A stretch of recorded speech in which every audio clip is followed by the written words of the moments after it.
So, dito tayo. Uy, Rob. Transfer mo na daw pera ni Reyna. Ma-shoutout ka na, Reyna, yung mga pera mo. Shoutout ko po sa bangko na rin ako. Oh, may bangko na yan si Reyna. Oy, maano naman kayo dyan sa pera na yan na sa pera ni Rina. Kasi kahapon, nakita ko yung reaction ni Sis Bopel about dyan sa pera na yan.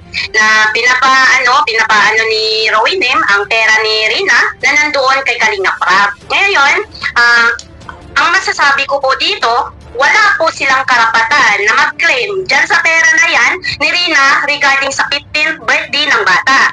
Una sa lahat, wala kang karapatan, Rowinim, na mag-claim ka ng kahit anong mayroon kay Rina sa ngayon na nandoon na naiwan kay sa lighthouse na nandoon sa kay Kubal. Ano ba ang sabi ni Kuya Bal sa inyong lahat?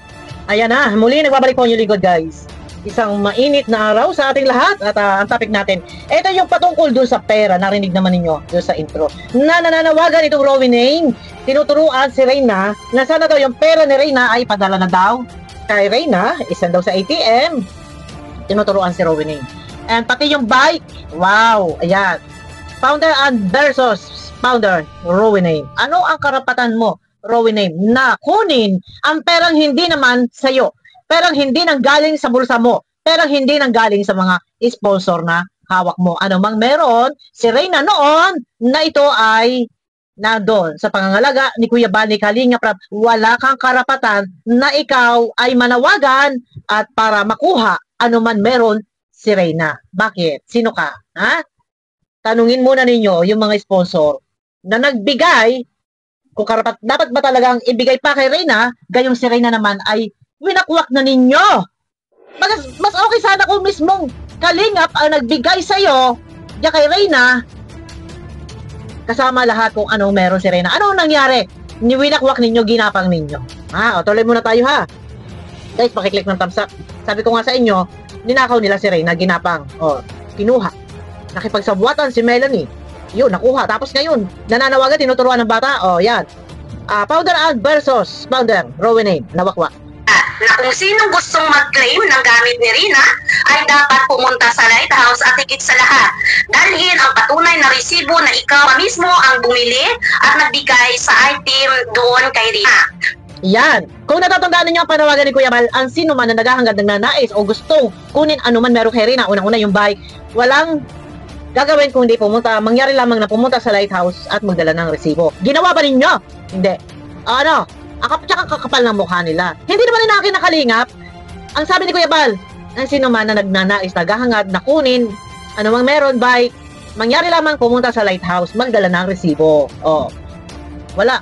Tinapon na sa basurahan, yung bike. Pangalawa, bakit hindi mo kayang puntahan si Kuya Bal na nasa lighthouse? Dahil nandyan lang naman, di ba? Nandyan ka nga, pakalat-kalat ka nga dyan sa dait, di ba? Bakit hindi mo siya... Ayan, speaking of pakalat-kalat sa dait, may nakapagtimbre sa akin na isang kaalyado nila na ito daw Rowinem kahapon ay tumakas na daw. Sumibat na, umalis na raw sa bahay ni Reyna kasi siguro napahiya kasi nare-reaksyonan dahil pagkagawa ng bahay sa halip na i-turnover or i-surrender sa beneficiary, siya ginawa niyang bakasyonan. Ngayon, meron nagsabi na umalis na raw si Rowinem. Hindi ko alam kung gaano katotoo or baka kahapon pa yun eh. Hindi ko alam kung umalis na kahapon o baka ngayon. Hindi ko alam kung ano ang katotohanan. Kung nandiyan pa rin at isipin ninyo bagong gawa, magka-house blessings, ha? Sa halip i-turn over, doon sa beneficiary, sa pag-iingat ng ina ni Reyna, siya ang tumira, na halos hindi maiwan-iwan ang bahay na iyan.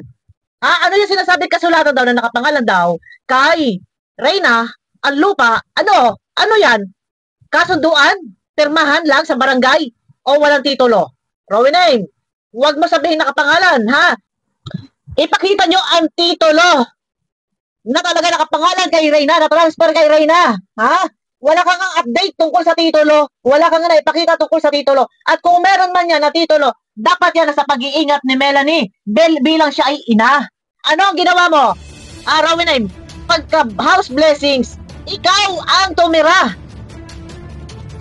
Hinaus blessings pa, ikaw din lang naman ang nandyan na hindi mo halos maiwan-iwanan. Shoutout sa mga nag-sponsor, ano ba naman kayo? Ang bihira, akala ko ba yan ay para sa bata? Bakit si Rowinem nakatira dyan? kayang puntahan. Bakit hindi mo pwesto na rin si Kuya Bal? Ito tayo ngayon, pagdating sa pera. Yan.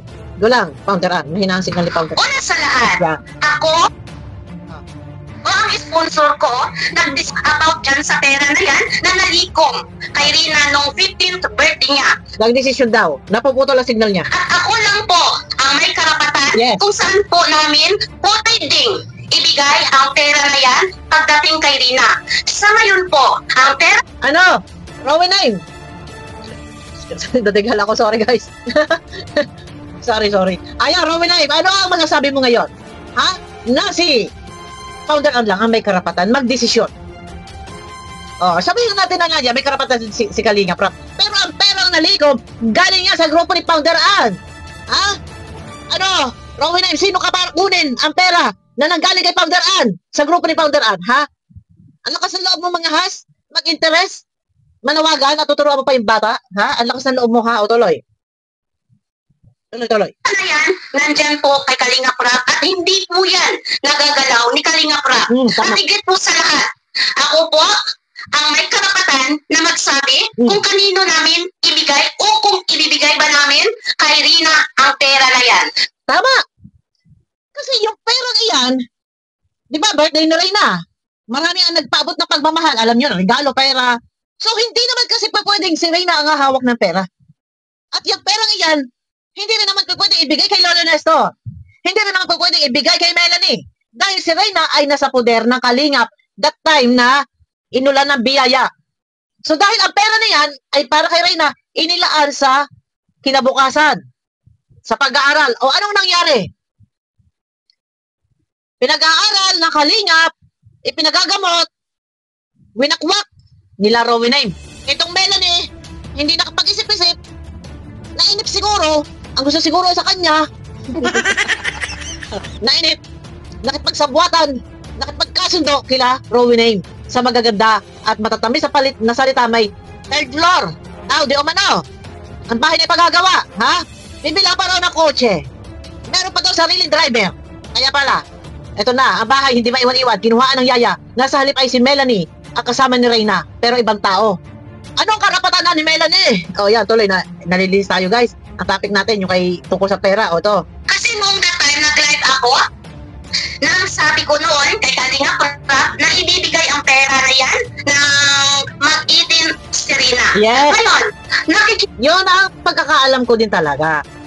Kung nasa tamang edad na si Reyna, saka ibibigay ang pera. Dahil si Reyna ay doon ay 15 years old. So, hindi pa rin talaga po pwedeng mag-ingat ng pera at minor at alam naman nating may sakit. So, ang pagkakaalam ko talaga ay nakapundo lang muna ang pera para sa kanyang kinabukasan ni Reyna. Pero nananawagan ang Rowena Knack. Oy, Rowena, ha? kita ng team ko, nakikita namin lahat na si Rina hindi pa totally okay pagdating ng 18 niya. Kaya ang sabi namin, hindi po yan pwedeng ibigay kay Rina ang pera na yan dahil sa 18 na siya. No. Sinasabi ko po at sinasabi po ng mga sponsor na wag pong ibigay kay Rina po yung pera na yan kahit pa siya ay mag-18 years old. Pangalawa, ano ang karapatan mo para bawiin ang pera kay Rap na nanggaling sa aming team? Yon, ang tanong, Rowena, ano ang karapatan mo? Ang kapal ng mukha. Tinuturuan si Reyna na manawagan na sabi niya, Reyna, sabihin mo na yung pera mo, ipadala na dahil may ATM ka na. Ang kapal ng mukha mo, Rowena, saka humuhugot ng kakapalan ng apog ng iyong mukha. Hindi mo naman pera, buti sana kung galing sa team mo, kapal naman ng mukha mo. No? O, tuloy. Yes, oo. Mayroong team, isang team that time na naki-join sa amin dahil ang pa-event talaga na yun, ang team talaga ng Idrin Panatic. Team ko yun. Ngayon, mayroong isang team na ayaw kong banggitin, baka sumikat pa siya. Mayroong isang team doon na nakisali sa birthday na yun ni Rina. Pero, ang team ng Idrin Panatic, ang team ko, ang pinaka-main doon sa birthday event na yon. At wala silang karapatan na mag-suggest na ibigay. Alam niyo kung bakit? Dahil hindi naman nila sinasabi kung magkano ang pera nila na naibigay dyan sa pera na yan sa bank account ni Rina na yan. Ngayon, ano daw? 9,000 lang daw ang naibigay sa grupo nila. Mas malaki pa rin talaga sa inyo. Pero wala na yon. Naipangaral na ni Reyna yon. Naibili na ng uniform yon. Ng mga gamit, ng bag, ng shoes. Kapal ang mukha mo, Rowan Name. Nag-ano ka ng pera, hindi naman sa iyo. Buti sana kung galing sa bulsa mo. Buti sana kung galing sa team mo. Buti sana kung galing sa sponsor na hawak mo. Hindi naman. Oy, ang kapal naman ang mukha mo. Mananawagan ka, tuturuan mo bata. Tapos pag pinadala, sa iyo, ikaw ang maghahawak ng pera. Wow, ang kapal ang mukha mo, ha? Tuloy. Meron isang si Tomboy, si Tiborcio, na nagsasabi na 50,000 daw ang naibigay ng team nila. Nag-comment sa akin ang Reyna's community kahapon. Dinilit ko yon. Ang sabi ng Tiborcio, meron daw silang binigay na 50,000. Kung totoo, ilabas mo, Tiborcio, ang resibo. Huwag kayong bayabas. Walang problema kung mayroon kang 50,000 na naibigay. Drawing yan, sabi lang, Mema, sabi. Ayun na. Ito, hindi na natin papakahabaan. Panoorin nyo kay Founder Ann ang kabuuan video ng live at paglilinaw tungkol dito sa inutusan ni Rowan Name, si Reyna, na manawagan at kunin yung pera pati yung buy. Kapal naman ang mukha Ngayon, kung halimbawa, yan ay ibigay kay Reyna yung pera na yan, hawak ni Reyna ngayon ang ATM. Ikaw, sino ba nag-open account ng ATM na yan? Ikaw, Rowan Name? Ikaw nag-open account. So, ikaw din na nakakaalam ng password. Ha? Ay! Alam na this. Bakit? Ha? Bakit hindi ninyo ibigay kay Melanie ang ATM ni Reyna? Bakit nasa pangangalaga mo? Nako, Melanie! Mag-isip ka naman, Melanie! At baka ngayon ka na kayo nakakalakal wala kang kamalay-malay. Nasasamantala na ang kahinaan ninyo. Mag-isip-isip ka, Melanie, ha? Nasa halip sana, ang bahay na yan ay ikaw ang nandiyan, pati ang iyong anak. Pero iba, ginawang bakasyonan na hindi halos may iwan-iwan ni Rowan Akma. Kasunduan daw. Anong kasunduan? Ang bahay daw, ang lupa daw, nakapangalan kay Reyna, permahan barangay. Titulo kailangan. Na-transfer na ba yan? Ha? Iwan, wala tayong alam, guys. Ayun, malinaw na malinaw. Hindi mo pwedeng pakialaman, Rowan Name, ang pera na hindi naman nanggaling sa iyong bulsa. At nanawagan si Kuya Bal, ang sino man nagnanais na kunin anuman gamit pa na hinahabol ay mangyari lamang pumunta sa lighthouse. Meron mo pumunta, wala ngayon. Nananawagan, tinuturuan ni Rowan Name ang bata, nagbabakasakali. Wow, kapal ng face mo, Rowan Name.